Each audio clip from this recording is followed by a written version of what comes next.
अस्सलाम वालेकुम 10th class, welcome in your new class. आज मैं आपको उर्दू के लेक्चर नंबर 1 डिलीवर करने जा रही हूँ, जिसका उन्वान है हम के पहले शेर की हम तशरीह करेंगे, साथ में शायर का तारुफ़ करेंगे और तफ़हीम इबारत नंबर 1। ये आज हमारी डायरी होगी। ठीक है, तो चलते हैं अपने लेसन की तरफ। जी, हमद के शायर का नाम है हफीज़ जालंधरी। क्या नाम है? हफीज़ जालंधरी। हफीज़ जालंधरी 1900 में पैदा हुए और 1982 में आपने वफ़ात पाई। क्लियर? आपका मोहम्मद हफीज़ नाम था और हफीज़ तखल्लुस था। जो मैंने लाइंस अंडरलाइन कर रखी हैं ये सारी आप याद करेंगे। क्लियर? इसके अलावा जो लाइंस हैं उनको आप सिर्फ पढ़ लेंगे अपने। मोहम्मद हफीज़ नाम और हफीज़ तखल्लुस था। जालंधर में पैदा हुए। इब्तदाई तालीम वहीं हासिल की। घरेलू हालात साजगार ना थे यानी माली हालात अच्छे ना थे, इसलिए तालीम अधूरी रह गई, मुकम्मल ना कर सके। शेर व शायरी का फितरी ज़ौक़ रखते थे, यानी कुदरती तौर पर आपके अंदर शेर व शायरी का जज्बा मौजूद था। चुनांचे बचपन ही से शेर कहने लगे।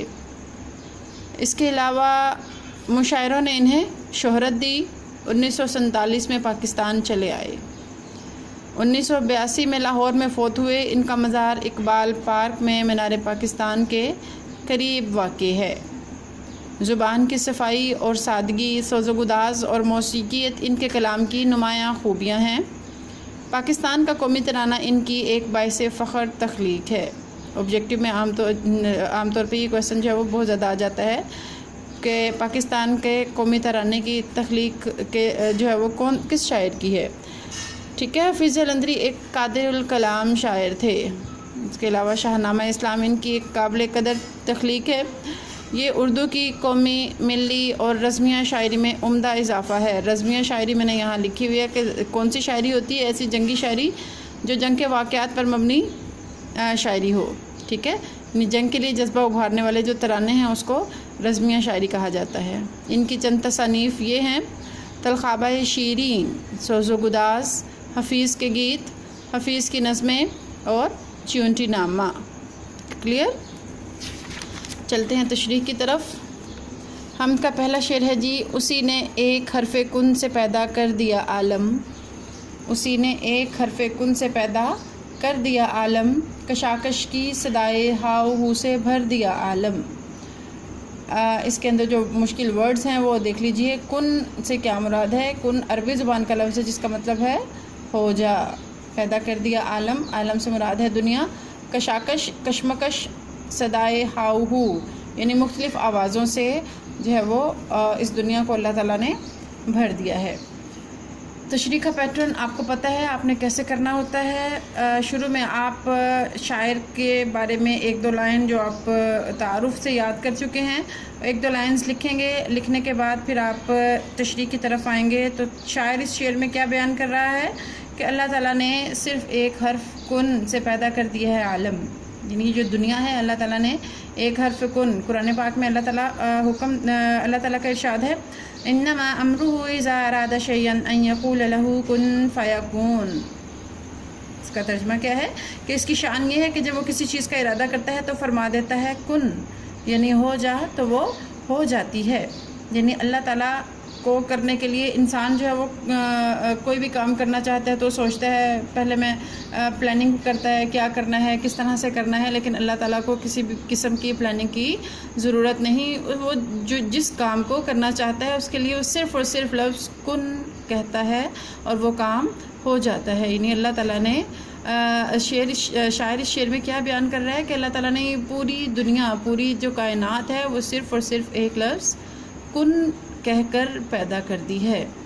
ठीक है, और साथ में कशाकश की सदाए हाहू से भर दिया आलम, यानी ना सिर्फ ये कि पैदा कर दी बल्कि पैदा करने के बाद इसमें इस दुनिया में रंगीनी भी पैदा कर दी। तरह तरह के अल्लाह ताला ने इसमें इंसान, जानदार, इंसान, हैवान, चरिंद परिंद, वर्ड्स के पता नहीं कितनी किस्म की मखलूक़ात अल्लाह ताला ने जो है ना वो पैदा की और इस दुनिया को रौनक अता की।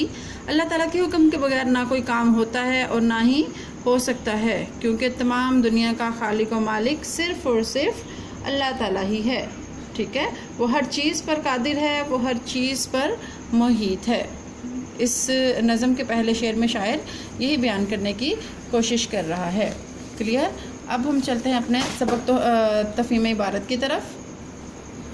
جی، تفہیم عبارت نمبر 1 آپ کی بک کے اوپر یہاں قواعد انشاء میں موجود ہے۔ آپ نے یونیک نوٹس بھی ساتھ میں لینے ہیں تاکہ آپ کو وہاں سے ہیلپ مل سکے۔ کلیئر؟ تو تفہیم عبارت نمبر 1 پڑھنے سے پہلے میں آپ کو جو ہے وہ تھوڑا تفہیم کے بارے میں بتا دوں کہ تفہیم کیا ہوتی ہے۔ کسی بھی عبارت کو، مضمون کو، کوئی کہانی ہو، افسانہ ہو یا علمی مقالہ ہو، اس کو پڑھ کے سمجھ کے، ٹھیک ہے، سمجھ کے پھر اس پوچھے گئے سوالات کو اپنے الفاظ میں بیان کرنا ہے۔ ایسا نہیں کہ جو کویسچنس پوچھے گئے ہیں ان کی جو یعنی ان کے آنسر لکھنے کے لیے آپ یہاں سے لے کے یہاں تک کر دیں، نہیں، بلکہ ان میں ضروری تبدیلی کر کے آپ نے اپنے الفاظ میں ان کو بیان کرنا ہے۔ کلیئر؟ ٹھیک ہے، تفہیم عبارت کے حوالے سے یہاں اوپر جو ہے وہ بیان بھی کیا گیا ہے، آپ اس کو جو ہے نا وہ پڑھ کے اچھے طریقے سے کرنے کی پوری کوشش کر سکتے ہیں۔ کلیئر؟ چلتے ہیں پیراگراف کی طرف۔ پیراگراف نمبر 1 ہے، پنجاب کی حد ان دنوں غزنی تک پھیلی ہوئی تھی اور راجہ یہاں کا جے پال تھا۔ جب مسلمانوں کے قدم آگے بڑھتے معلوم ہوئے تو اس نے غزنی پر ایک بھاری فوج سے چڑھائی شروع کی۔ چنانچہ دفتن ملغان پر جا کر ڈیرے ڈال دیے اور پشاور سے کابل تک برابر لشکر پھیلا دیا۔ ادھر سے سبکتگین بھی نکلا، چنانچہ دونوں فوجیں آمنے سامنے پڑی تھیں اور ایک دوسرے کی پیش دستی کی منتظر تھیں کہ دفتن آسمان سے گولے پڑنے لگے یعنی بے موسم برف گرنی شروع ہو گئی۔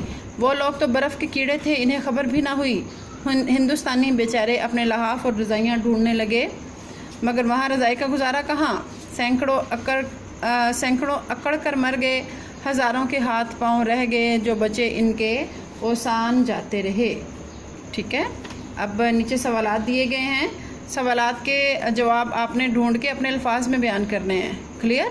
پنجاب کی حدود غزنی تک پھیلی ہوئی تھی، کس زمانے میں؟ پنجاب کی حدود، اس کا جو آنسر ہے پہلی ہی لائن میں موجود ہے کہ پنجاب کی حد غزنی تک پھیلی ہوئی تھی، کس زمانے میں؟ یعنی راجہ جے پال کے زمانے میں۔ تو آپ خوبصورت طریقے سے کر کے کیا لکھیں گے؟ پنجاب کی حد راجہ جے پال کے زمانے میں غزنی کی حد تک پھیلی ہوئی تھی۔ ٹھیک ہے، جے پال کون تھا اور سبکتگین کے بارے میں آپ کیا جانتے ہیں؟ جے پال جو ہے وہ پنجاب کا راجہ تھا اور سبکتگین غزنی کا حکمران تھا اور محمود غزنوی کا باپ تھا۔ وہ لوگ تو برف کے کیڑے تھے، کون لوگ برف میں رہنے کے عادی تھے؟ ٹھیک ہے، یعنی اوپر جو ہے نا وہ بیان کیا گیا برف کے کیڑے تھے، وہ لوگ تو برف کے کیڑے تھے۔ برف کے کیڑے کون تھے؟ غزنی کے لوگ، یعنی سبکتگین کے سپاہی برف باری کی جو ہے وہ سہنے کی عادت رکھتے تھے، اس لیے انہیں برف کے کیڑے کہا گیا۔ چونکہ جو راجہ جے پال ہے اس نے حملہ کیا تھا، جا کے غزنی کے قریب جو علاقہ تھا وہاں جا کے جو ہے نا وہ حملہ کیا تھا، تو جو ہے وہ برف کے کیڑے یہی لوگ تھے جن پر حملہ کیا گیا تھا۔ وہاں رضائی کا گزارا کیوں نہیں تھا؟ وہاں رضائی کا گزارا اس لیے نہیں تھا کیونکہ شدید سردی کی بنا پر برف باری جو ہے وہ اس کو روکا نہیں جا سکتا۔ رضائی برف باری کی شدید سردی کو روک نہیں سکتی، یہ میدانی علاقوں کی کم ٹھنڈک میں کارآمد ہوتی ہے، اس لیے وہاں پر گزارا ہو سکتا ہے لیکن شدید برف میں گزارا نہیں ہو سکتا۔ جے پال اور سبکتگین میں جنگ کیوں نہ ہوئی؟ کیونکہ بے موسم برف باری ہونے کی وجہ سے جے پال اور سبکتگین میں جنگ نہ ہو سکی، کیونکہ پنجاب کی جو مسلمانوں کا جو لشکر تھا راجہ غزنی کا، وہ ان کے بہت سے سپاہی جو ہیں وہ اکڑ کر مر گئے، ہزاروں کے ہاتھ پاؤں رہ گئے، جو بچے ان کے اوسان خطا ہو گئے۔ لیکن آپ صرف آنسر میں یہی لکھیں گے کہ جے پال اور سبکتگین میں جنگ بے موسم برف باری کی وجہ سے نہ ہو سکی۔ ٹھیک ہے، یہی آج آپ کی ڈائری ہے۔